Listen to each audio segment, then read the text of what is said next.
starting a painting, I'm going to give you the first answer. The first thing you have to think about is, what are you going to paint, right? So what are you looking at? Is it a photograph? Are you outside? Is it plein air? What is your subject? Everybody agree? Right, you have to do that. Even if it's abstract, you would have to think, what is going to be your subject matter? When you figure that, you're going to have to think, what is your focal point? So say I'm outside and I'm looking at a landscape, right? Has a bunch of trees. It might have trees here, it might have a lake to the side, it might have boats. You have to think, wow, that's a lot of stuff that I'm given in that one image, right? Am I going to paint it all? And if I am, what is going to be my focal point? So let's pretend we had some trees, a boat, a lake, and a house. Maybe you wanted the house to be your focal point, okay? So once you decide what that object is going to be, you're going to have to next think about how you're going to show that to the viewer. So, what are you going to do? You're going to have to think about ways that you can do it by using your materials, your brushes and your paints, your palette knife. So you might say, hey, I'm going to make that house stand out because I'm going to bring some texture to the house, right? Maybe I'm going to do some of the painting with my brush, and maybe that house is going to be a palette knife. That would make it stand out. Another way you could do it, right, or add the texture with this method, is of course you could think about the color, right? You might make that house red or a bright color where your eye is going directly to the house. The next thing, so texture, color, you could also think about size, right? You could increase the size, or you could even make the size small, but if you had a small red house, it's going to be, your eye's still going to go there, right? So you have to think about, am I going to use color, texture, or size, placement, how am I going to make that work? Then you have to think, what is around the house?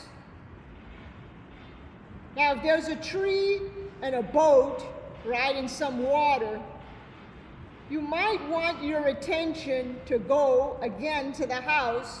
So you could paint those other things, but then you would have to say, how am I going to still put those objects in the painting, but still keep my attention to the house?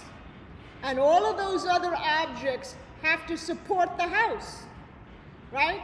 They can't just be hanging out, right? They're kind of like I said, like a family. So what might I do? What might I do to make those other things around the house be seen, but not pop out? What's one of the things I can do? What do you think?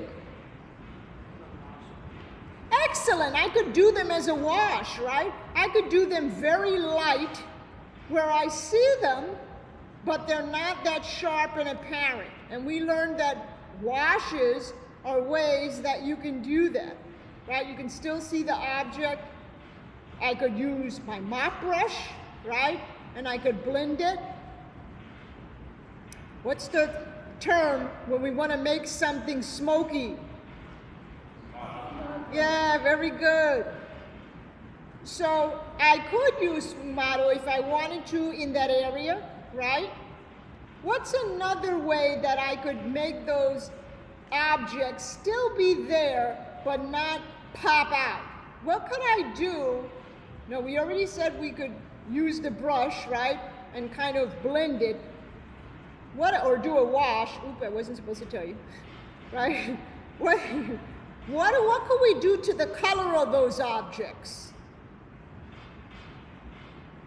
What happens if we had a great contrasting color. Would that really work? Do you think it would take away from the house? Would it add to the house? So you have to think, you don't want to use probably the same color. And if you do, if the house is red, you could use a little bit of red right in the green just to make them cohesive like a family, but it wouldn't be the next main color. Which comes to the next point, is that when you're mixing colors, that's why I showed you how to do the continuous palette. You have one color, right? And then you can keep building and using that same color and adding other colors to it, so all the colors are related to each other on the canvas. Even if they're different, right? They still share that building up of colors. Okay? So that's one way. So we could use color, we could use shape, composition, we could use gradation, we could use blending, and even when we're doing abstraction, we're thinking of all of those things and how they relate to each other to make the painting work. So even though you're on one area, you're also thinking about what's happening in area B or C, or in the right or the left, or